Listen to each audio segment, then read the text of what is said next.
Okay, so hello and welcome to the Patent Literacy Symposium and this session, Breaking Barriers, How School Leaders Can Prioritize Practices that Maximize Literacy Learning. My name is Jeannie Hertzler and I'm joined by my fantastic colleague, Andra Bell, and we are excited to facilitate this session for everyone. Before we start though, we have a few housekeeping items to review. The first is that you can access the presenter handouts and the presenter's bio at the conference schedule on the patent website, and that link was provided to you in the chat. As a reminder, this session is being recorded and is about 75 minutes in length. We will cut it a little short at the end due to our late start.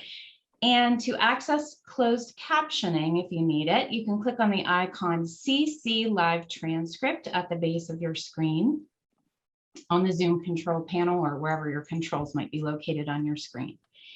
If you experience technical difficulties, please go to the technical support guides that are on the schedule or above the schedule on the symposium, the Patent Symposium page. This is a Zoom, and so we have muted everyone to reduce any distractions today, but you are more than welcome to include any questions you might have for the presenter in the chat feature. We do have that open for you to chat. We would love for you to tweet out or share on social media all that you are learning from the symposium, and our symposium is #PatentLit2022. And Andra, thank you for posting that in the chat. And so without any further delay, we'd like to introduce you to our friend and colleague, Jess Surles. Hi, you all. Thanks for being here. It is great to be with you this morning for the Lead for Literacy session. We'll go ahead and jump in. I apologize. I echo Jeannie's apology for the late start this morning for technical difficulties, but good to be with you today. So we'll go ahead and jump into the slide deck for today's session. I am Jess Surles. I'm a Lead for Literacy professional development and technical assistance coach with the Lead for Literacy Center.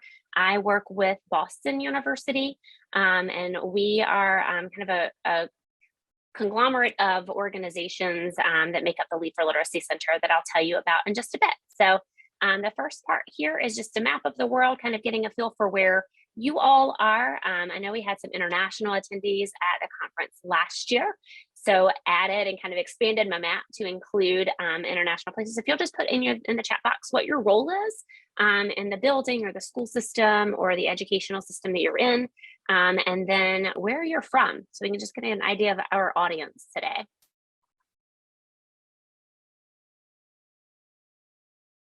Okay, State College, New York, awesome, Texas, Vermont, lots and lots and lots of places being represented, Alabama, Ontario, Canada, lots of Pennsylvania folks.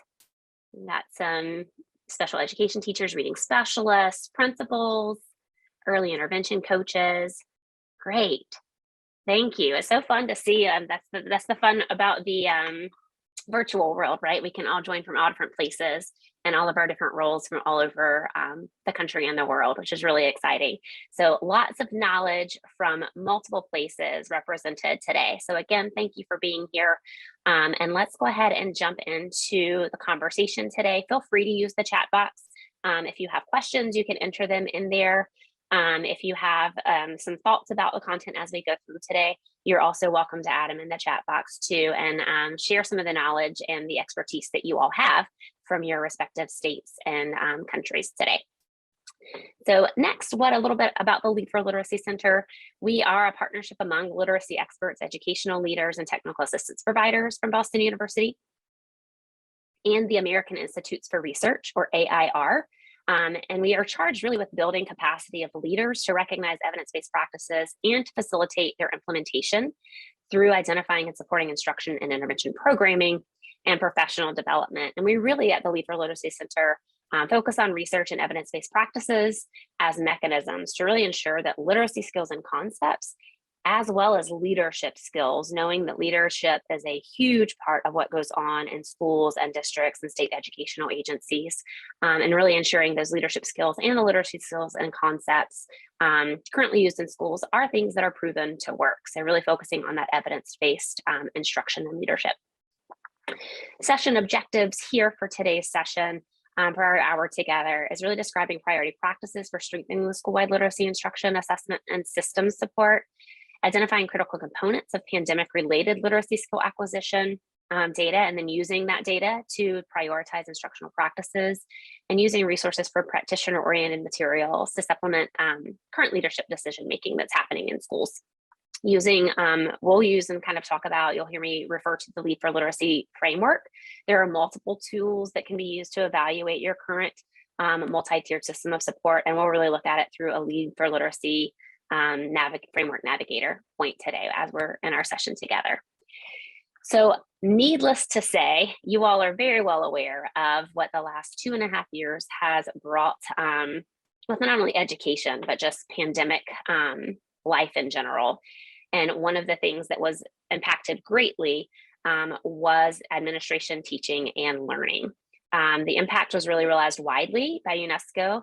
It reported that hundreds of millions of children worldwide had disrupted learning during the pandemic.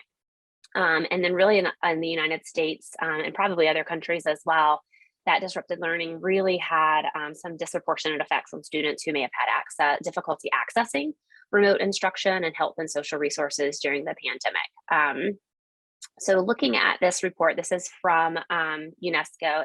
They had a global monitoring tool during the pandemic, and this really highlights the magnitude of the concern related to the pandemic. So thinking about this was taken about a month into after things were announced as like shut down and closed because of the pandemic. And they conservatively estimated that about 1.1 billion learners were affected by the school closures at that time. So this is a screenshot of this image, but if you haven't seen this particular graphic, it's put out by UNESCO, and if you push the play button, it like shows how that all evolves over the course of the months in the pandemic, and how many learners were affected at any given time during that by their estimate. A really, really interesting kind of graphic and diagram for charting really what was going on all over the world during that time.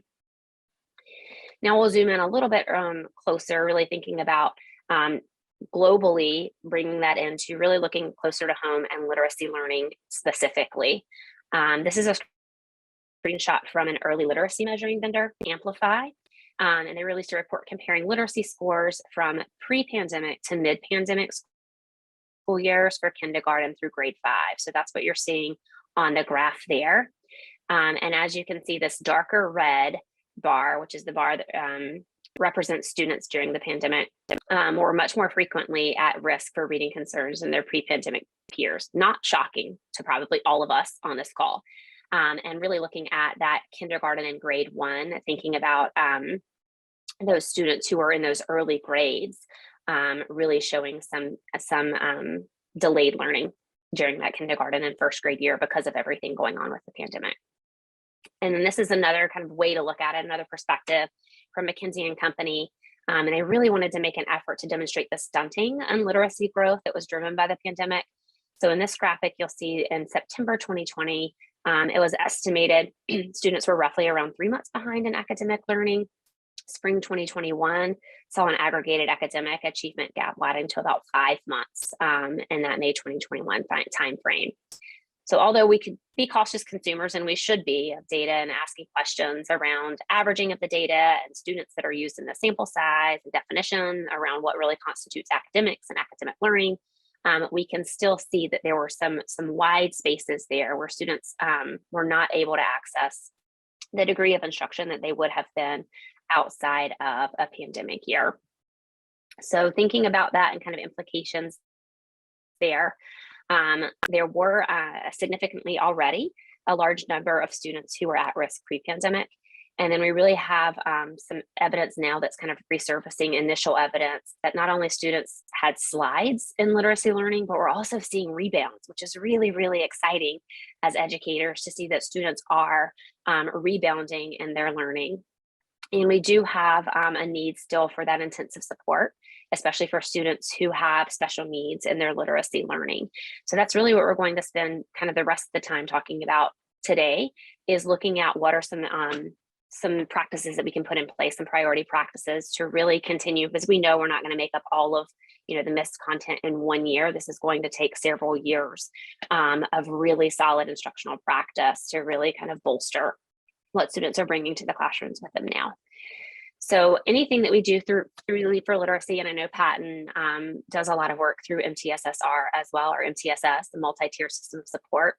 And in that system, we have our kind of tier 1 instructional support, which is the universal level of prevention.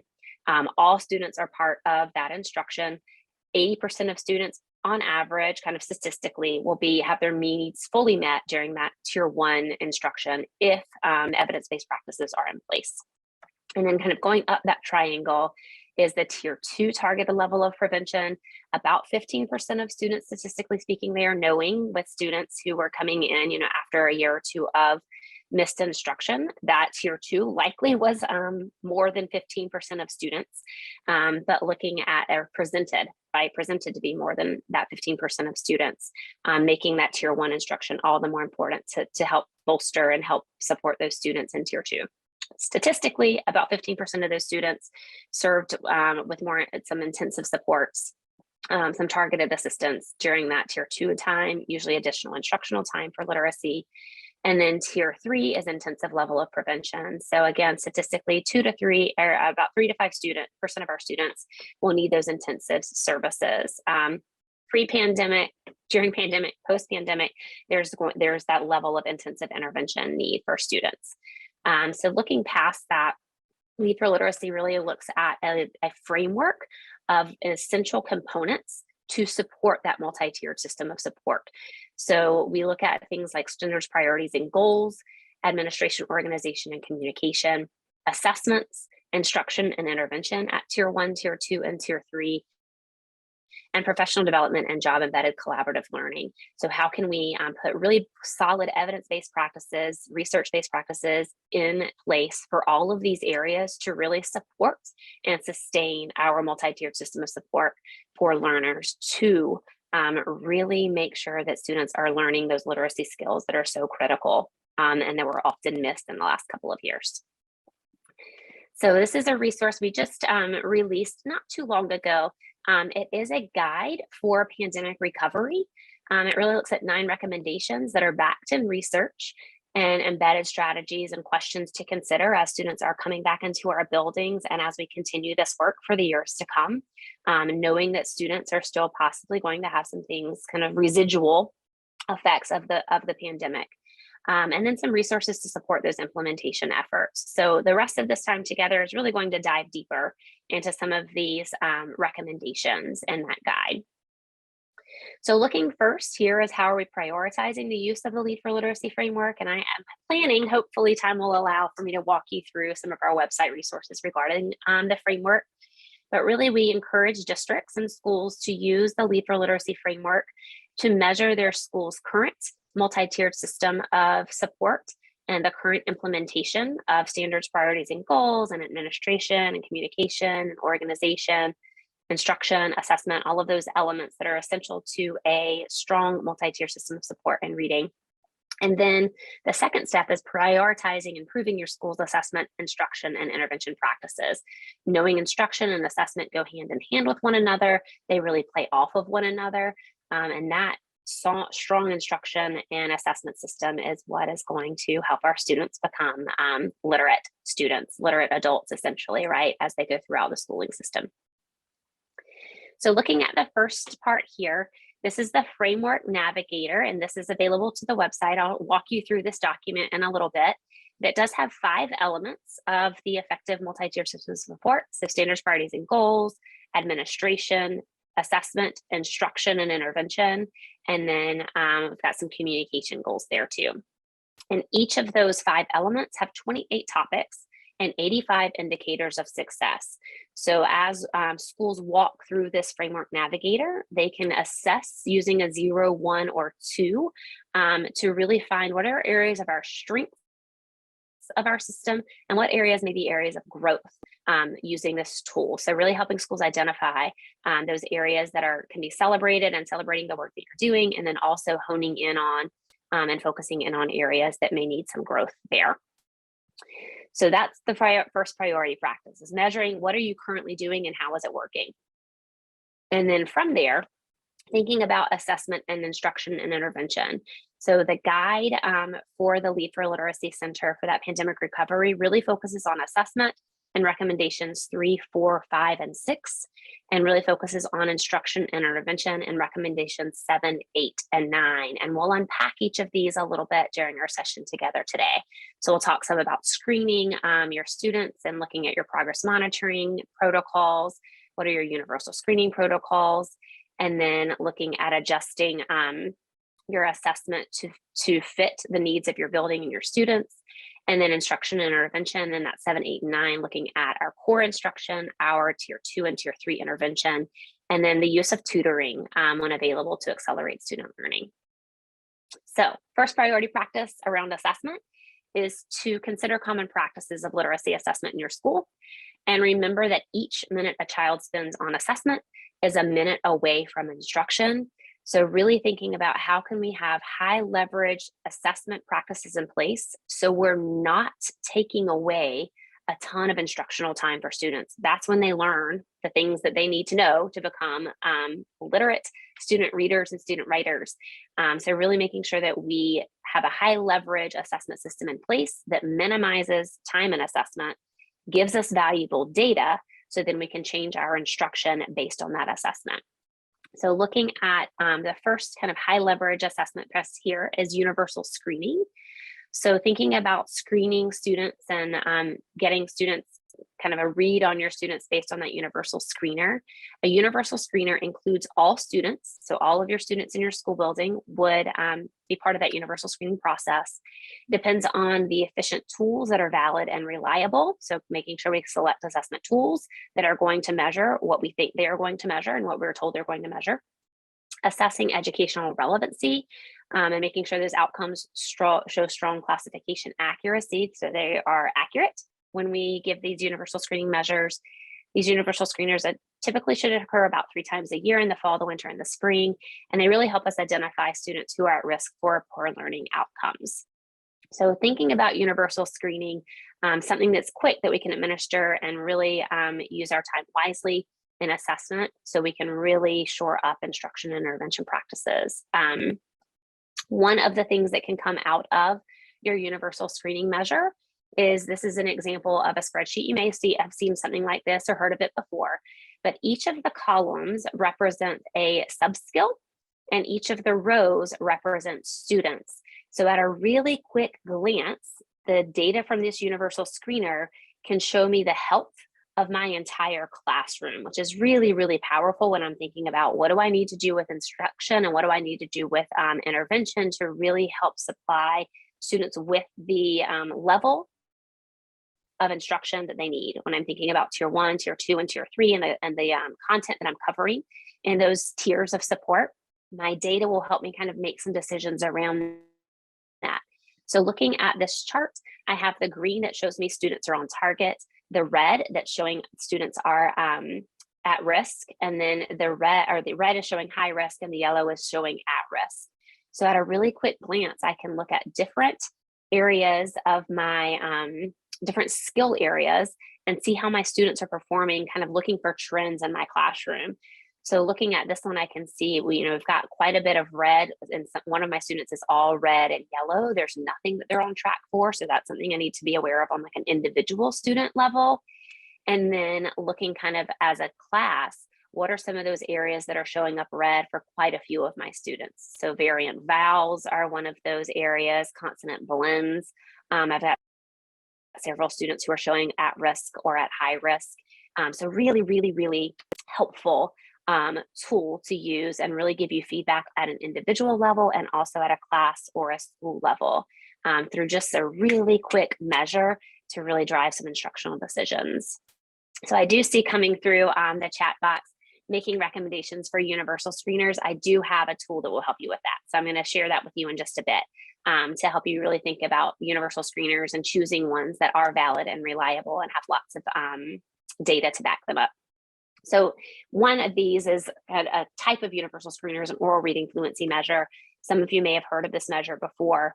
It's a high, it is a high utility type of measure because it's both a goal and a measure.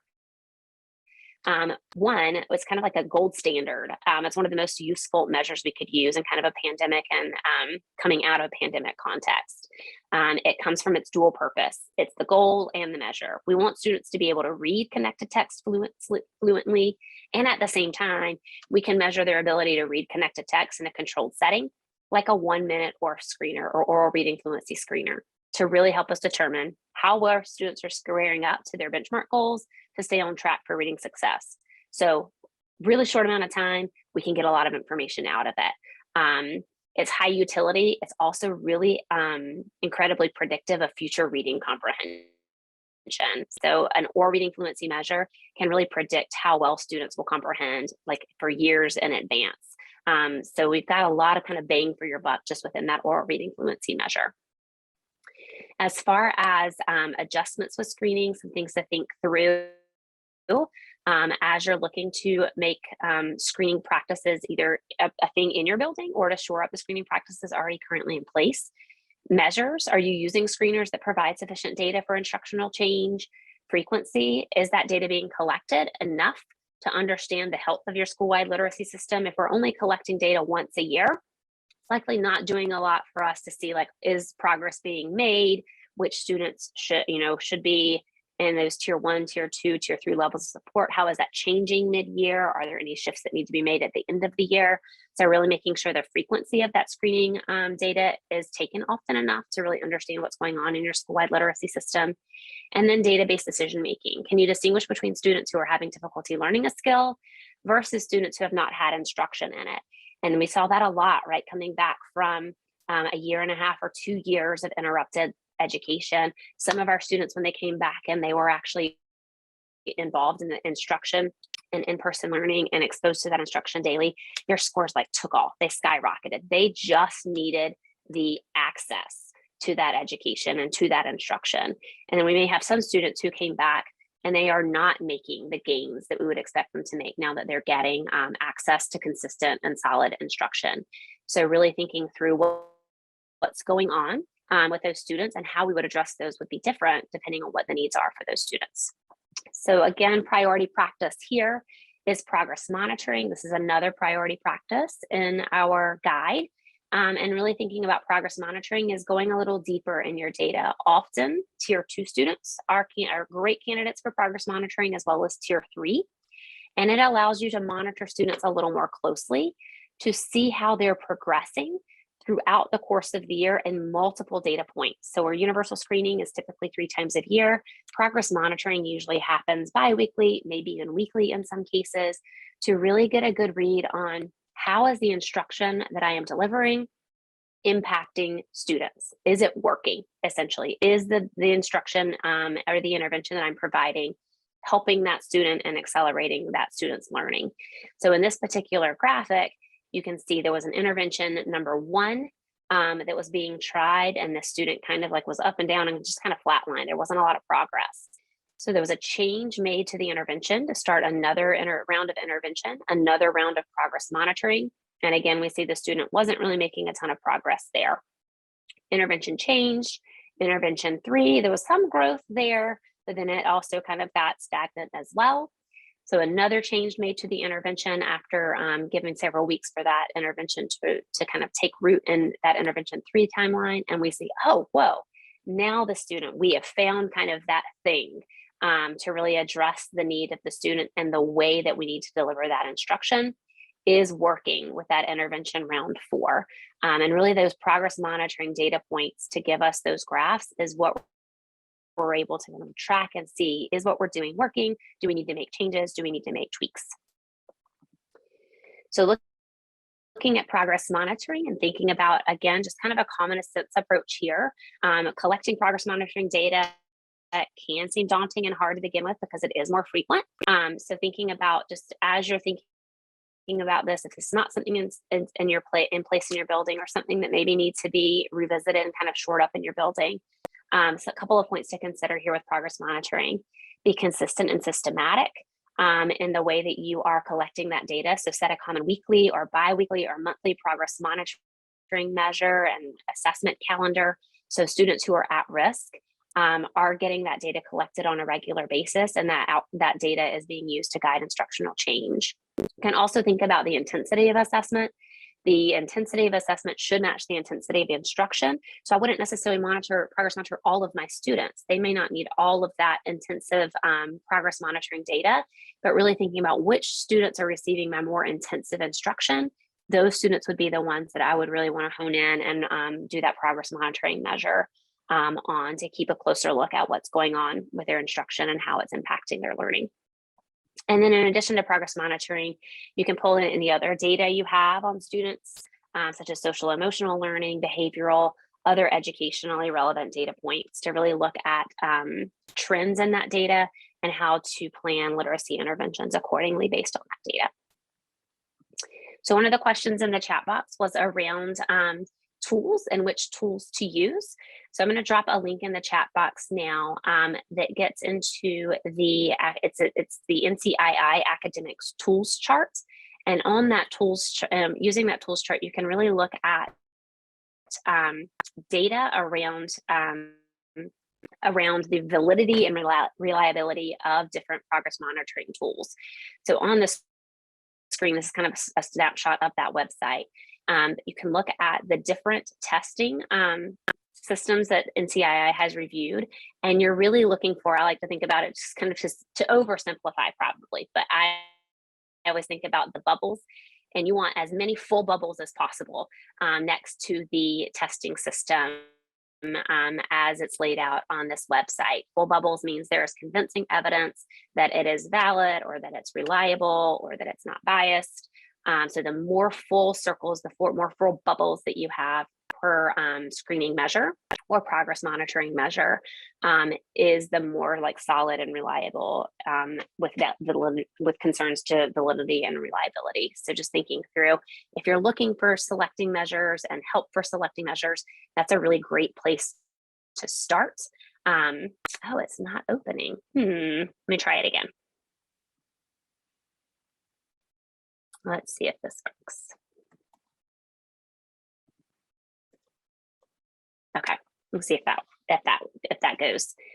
And then looking for adjustments with progress monitoring. So again, we know that with adjustments to progress monitoring, as students are coming in and getting into our schools again, and we're really trying to get a gauge of where students are. Thinking about if you're a school and you rarely progress monitor, or maybe that's not something you have in place right yet, it's okay if you don't, but kind of thinking through that, building in an effective progress monitoring measure to evaluate whether students are receiving appropriate supports or not. So it might be that you just start small, right? You may have a group that looks like they're presenting with tier 3 needs, or a small group that's presenting tier 2 needs, and starting there with your progress monitoring and kind of growing out from there. So thinking about a manageable chunk, where could you start with bringing some consistency around progress monitoring? And maybe your whole school is not where you start. Starting small, and maybe you're starting and piloting a grade level, and you're kind of growing out from that. So thinking about that manageable chunk as you're maybe considering biting this off. And then schools with unknown or atypical patterns of students at risk. So thinking about students who may have some differences in their progress monitoring data, using progress monitoring with screening to determine overall literacy system health. So thinking again, how is our whole system working? So looking at our universal screening, what is going on with like the bulk of our students? Are there any trends from that universal screener that would also help us kind of tailor instruction for all of our students, while we are honing in more on students who need additional supports to that progress monitoring measure? And then for schools uncertain about literacy growth and students growing in those literacy skills, you may have a lot of good data on skills, but feel like you're lacking in literacy growth specifically. So thinking about initial student skill or end of year student skills and literacy, looking at multiple touch points within your data throughout the year to really point to areas of growth that may be missing. And also looking at that combination again of screening and progress monitoring. How can we strengthen core classroom instruction? What's the data telling us we need more of or need to do differently? And then the wonderful part of really that classroom data again is that it's indicative of the health of your overall literacy system, and it's impacting all of your students in your building. So really looking at the health of your system through your data can tell you so much about how things are functioning and how things aren't functioning and where those breakdowns may be. So next we'll go through looking at your just kind of some reflection and considerations. I see a couple of things going through the chat. So I'm going to take a peruse through the chat and allow you some time to think through your own assessment protocols and thinking about, are there some adjustments based on your progress monitoring data, your screening data that might be helpful to make for the upcoming school year. So I'm going to just give you a little bit of problem process time. If you printed off the handout for today's session, there is a section on there for looking at your data. And then I'm going to peruse the chat box, see if there's any questions I missed, and then we'll hop into assessment or instruction intervention.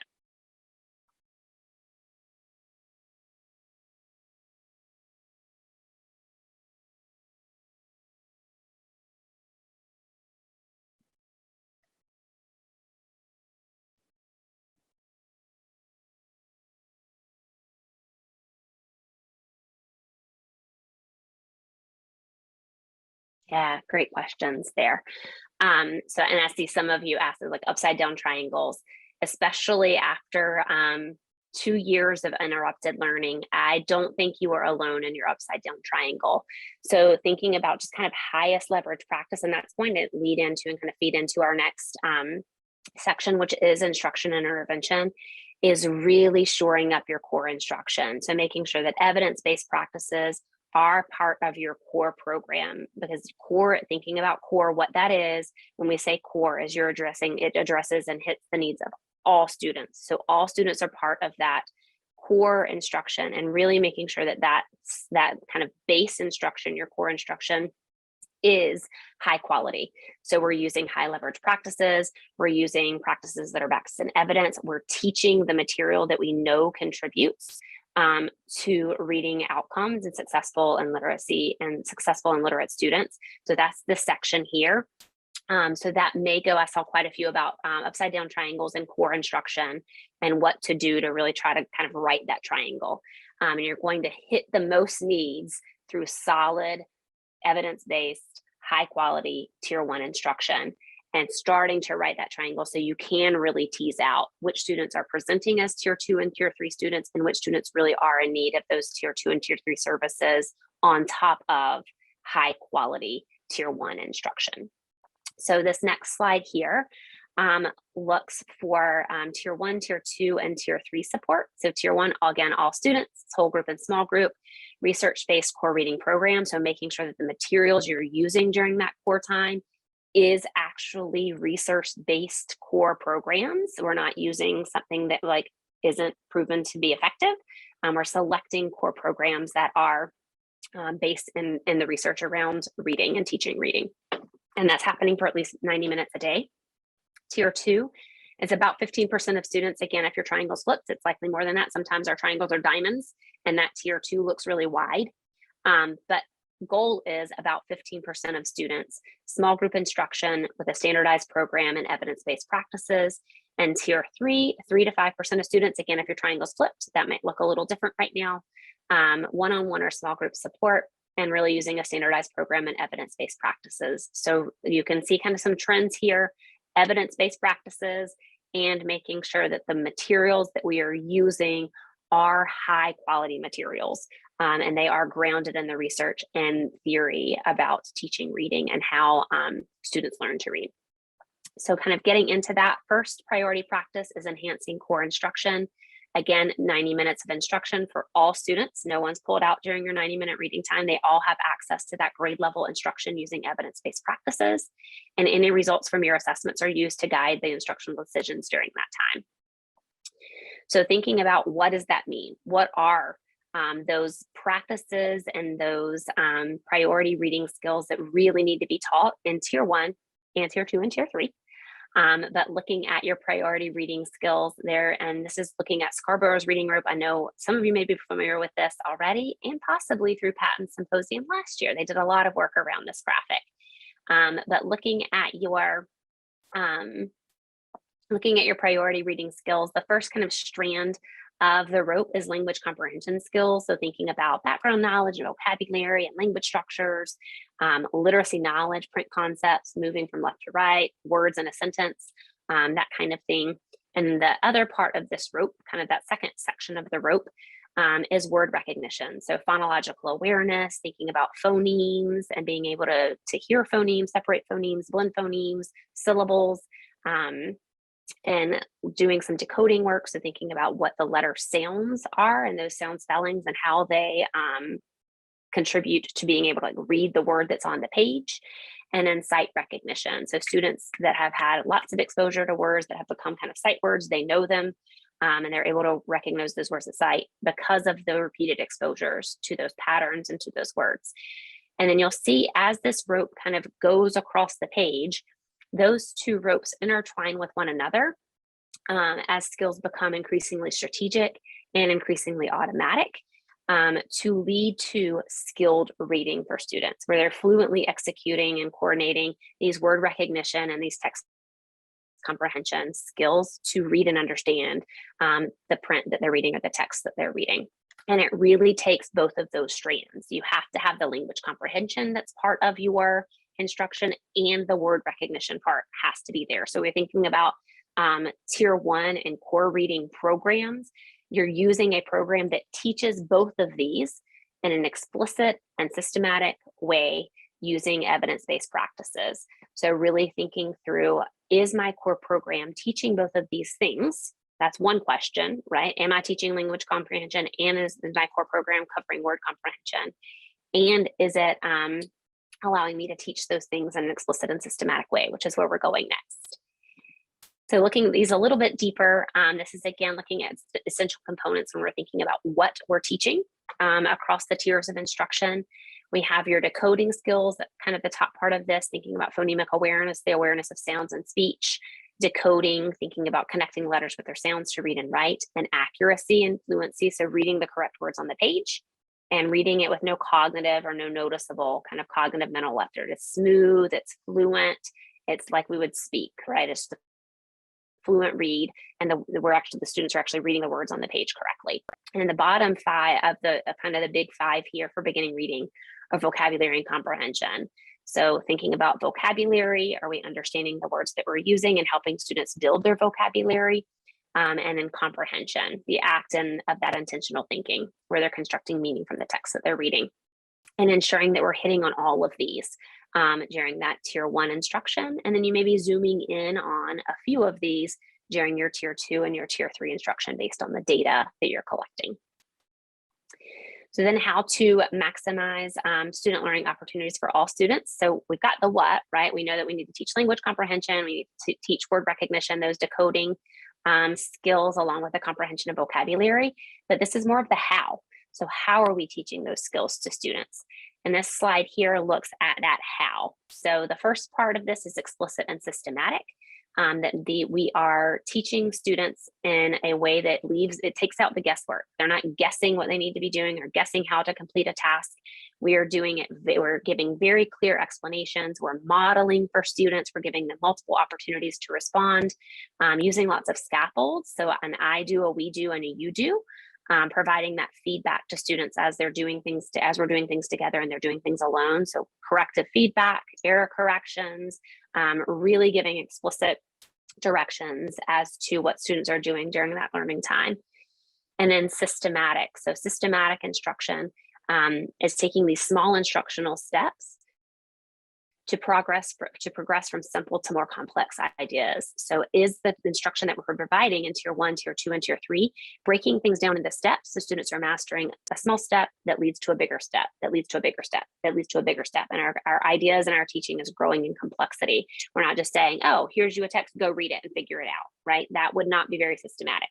we could teach the sounds that they're going to see in that text. We could teach words that they're going to see in that text, give them practice reading that text for accuracy and fluency, providing some instruction around vocabulary and comprehension as we're building those decoding skills to help students build those stair steps as they're doing the learning in our classrooms.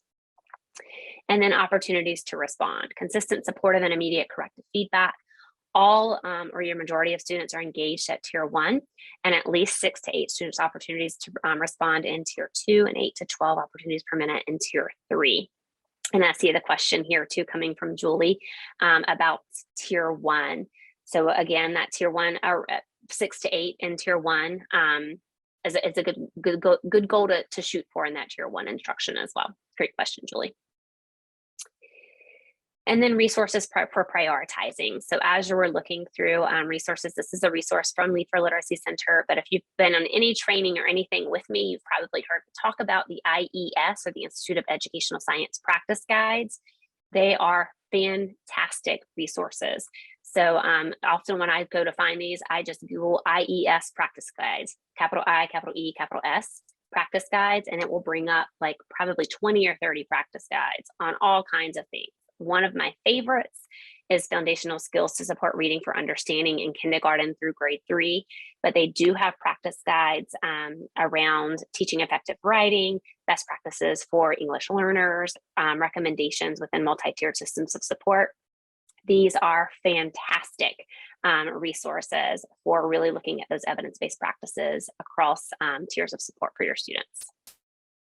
So I'll pause here, give you a little bit of time to reflect and consider. I see some things coming through the chat box, so I'm going to take a little peruse at those really quickly, and then we'll jump into the remaining part of our time today.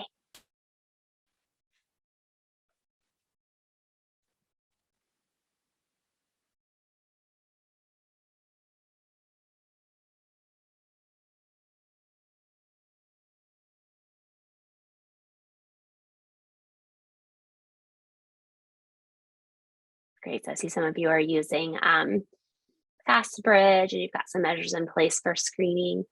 As far as running records, they are quite time consuming. So when we think about that quote, for every minute of assessment takes us away from instruction, running records can be quite tedious and take us away from quite a bit of instructional time. So looking for measures, again, going back to that progress monitoring tool, and then from NCII, looking at some of those measures and thinking about how could we use some of those progress monitoring measures that is going to condense your time that can still give you a lot of information to make instructional decisions around. If you're looking for something that kind of hones in a little bit more, I saw a couple of people put it in the chat box too. There are some core phonics screeners. So if you're looking at, it'd be a little different than running records, because that's more of a kind of a looking at errors made during reading, but for phonological awareness, the core phonics survey, great one to use to dig a little bit deeper as a diagnostic assessment. But as far as running records and kind of maybe a replacement of that, looking at some of those universal screening and progress monitoring measures that are those quick measures that are still going to give you quite a bit of information that you can use to make some instructional decisions around. So great question.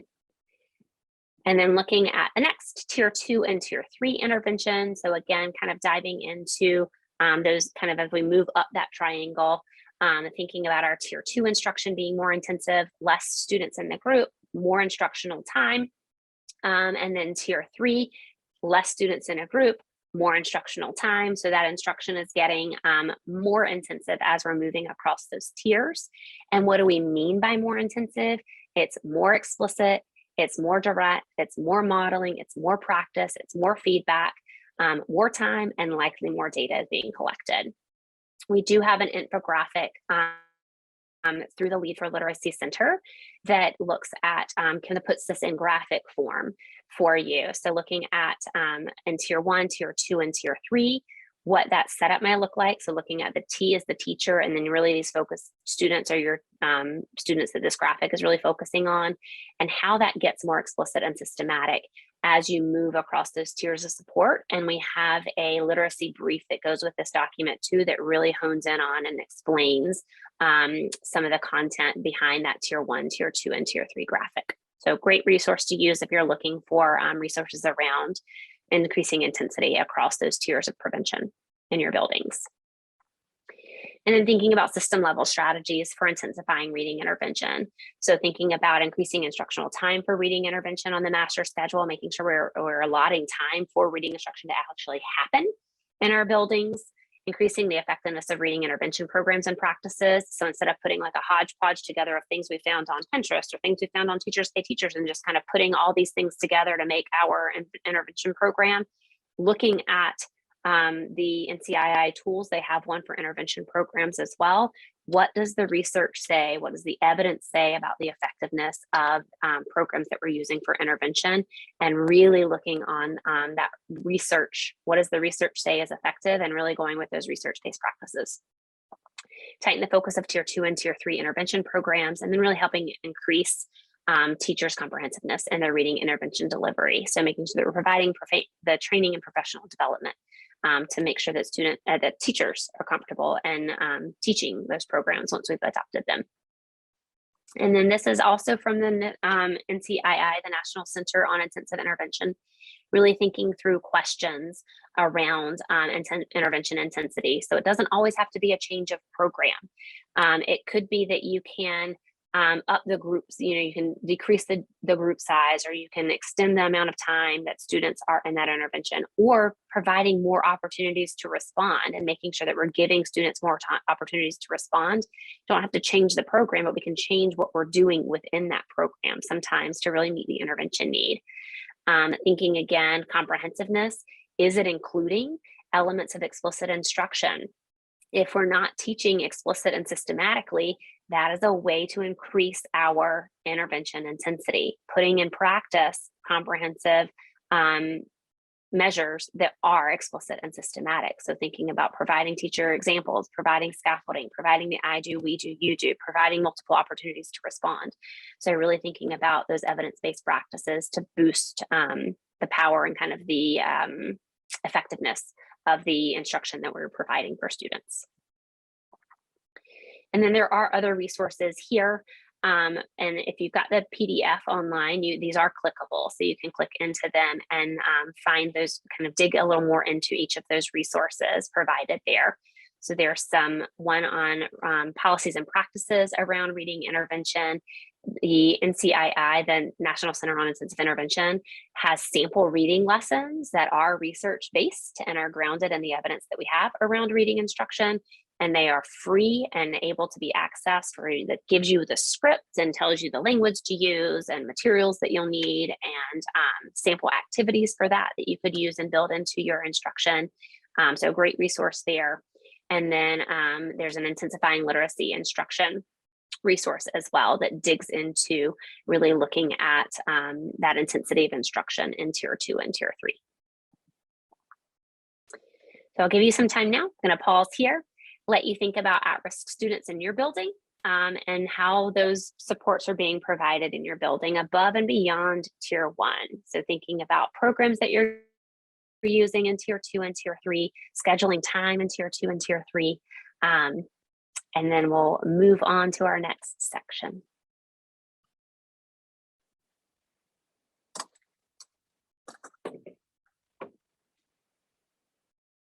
I see some of you using the core phonics screener, moving away from running records and having there's a great, thanks Patty for making just a suggestion of what to use in place of that as well. If you haven't checked that in the chat box, it's there. Lots of support around integrity and phonological awareness. Great. All right. And then moving on, I'm not going to spend a ton of time in this section. You'll have the slides for it. But here is priority practice, looking at tutoring and how to accelerate learning, student learning using tutoring. I'll go through these slides pretty quickly because I do want to jump over to the website and show you some tools on the website that you can use through Lead for Literacy. But really thinking just around accelerated learning and how can we utilize everything that we have in our building. Maybe you have adult volunteers, or maybe you have college students that are coming in and getting hours in your school, thinking about all those little places and nooks and crannies within the school day to really capitalize on each instructional minute that we have for students. So these slides will kind of help talk through that the guide from Lead for Literacy goes into these a little deeper as well. And I do want to make sure I get to the website to make sure that you can see where to access those things. So on the Lead for Literacy website, I'll drop the link in the chat box so you'll be able to get there if you would like to go. It is just leadforliteracy.org. And once you're on the leadforliteracy.org website, there's quite a bit of information there. So I'm going to flip over on my screen so you can see what that'll lead you to. And within the Lead for Literacy website, there is a Lead for Literacy framework. I'm going to take you in that in just a minute. There's leadership briefs and infographics, videos and webinars, and then a resource repository. I love the resource repository. It's a great spot to go, and all the resources have been vetted. So whereas you might go into a Google search and like look for a fluency activity, and like a bajillion would come up for fluency activities, but none of them may be grounded in education theory and research. The difference with the resource repository on Lead for Literacy is that all the resources have been vetted. So whatever you search for, you can be assured there is reading science to back up the use of the materials on that resource repository. So it's kind of like a toolbar where you know you're going to get a high quality resource, which is not always the case in a random Google search. So going to that resource repository, if there's something you're looking for, you can search what you're looking for in the search box, or select by element or resource type in those drop-down menus. Leadership briefs is another section here. I am all about having a print-ready resource to share with others, families or school leaders or whatever the case may be. And there are multiple ones here that you are welcome to open, print, download, share. This is the one that we looked at in the PowerPoint slides around Tier 1, Tier 2, and Tier 3 instruction. So those briefs and infographics are there. The Pandemic Recovery Guide is under the leadership briefs section there too. It's available to look at electronically or to download. If you wanted to download and print it, you can access it from that page as well. We've got some things around the reading rope and what literacy leaders need to know and what literacy leaders do to lead the charge at their school. So lots of resources there. And then the Lead for Literacy framework, this is probably one of my favorite things on our website, is really looking at a system to evaluate the current system in your school building for literacy learning. So on your Lead for Literacy framework page, if I click on that Lead for Literacy framework button, I can look at all of the elements: standards, priorities, and goals, administration, organization, assessments, instruction and intervention, and professional development and job embedded collaborative learning. It will take me to a page specific to that element with different topics on that element and different resources on that element. So if I am looking for something about high quality professional development, I could come to that tab, find a video with a viewing guide, indicators of success around professional development, and potential resources that would help guide work around high quality professional development in my building. And every element has those tools. So if there's something specific you want for instruction and intervention, you could go to that tab, what topic you're looking for, and then that will lead you to the indicators of success and resources for that section. And then the framework is to evaluate your school-wide system. So I can go to Framework Tools, click on the Framework Navigator, and that Framework Navigator will lead to a Google Sheet or a PDF form to help you and your school team walk through your current reading system. So I can go to this Framework Navigator at the beginning of the school year as I'm preparing to start my school year, and go to each of the tabs and rate where my school is for each of those tabs. And it's a 0 through 1 reading scale. So once I open it up, I can then review and type in 0s, 1s, and 2s from a drop-down menu, and it will help me rate my system. And these gauges will come up here to show you what is the one that's the most need. So there's little gauges that'll pop up once all of your data has been entered to give you a percentage out of 100. Where's kind of the health of your instruction intervention? Where's the health of your administration, organization, and communication? What's the health of your assessment system based on those tabs in that rating system?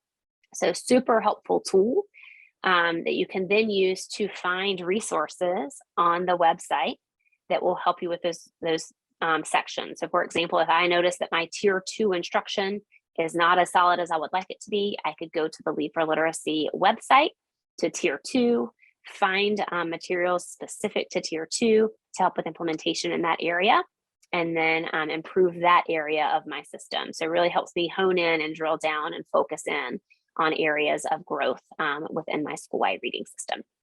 So I'll pause there. I am looking at time and being cognizant of time. So I want to make sure that I give you time if you've got some things that you want to enter into the chat box as far as questions and things like that. And then I know Patton has some things that they need to do to wrap up the session too. So I'll pause there, give you a chance to process, ask any questions that you may have, and let Patton do what they need to do as well.